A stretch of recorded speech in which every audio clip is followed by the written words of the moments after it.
दह्याबरोबर लिंबाचे सेवन टाळा, हे तुम्हाला माहिती आहे का? दही उन्हाळ्यामध्ये शरीर थंड ठेवण्यासाठी आणि आरोग्य चांगले राहण्यासाठी याचा वापर केला जातो. दह्याचे अनेक फायदे आहेत. अनेक आजारांपासून आपल्याला दूर ठेवता येतं. तसेच हाडे आणि दातसुद्धा मजबूत करतं. याच्यामध्ये प्रोटीन, कॅल्शियम, जीवनसत्व आणि शरीरासाठी आवश्यक असे पोषक घटक असतात. परंतु दही आणि लिंबू सोबत दह्यामधील प्रोबायोटिक्स हे शरीरातील प्रतिकारशक्ती वाढवतात. लिंबामध्ये तीव्र आम्लधर्मी गुणधर्म हे फायदेशीर जीवाणू नष्ट करतात आणि त्यामुळे दह्याचे फायदे कमी होतात.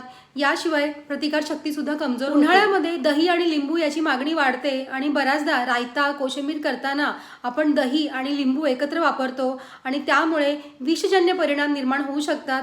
म्हणून शक्यतो दह्यासोबत लिंबूचा वापर टाळावा. दुसरं महत्त्वाचं कारण म्हणजे दही आणि लिंबू हे दोघेही आम्लधर्मी आहेत आणि याचा एकत्रित परिणाम पचन रसामध्ये असंतुलन आणू शकतं आणि त्यामुळे गॅस, अपचन, ॲसिडिटी, पोट फुगणे इत्यादी समस्या उद्भवू शकतात.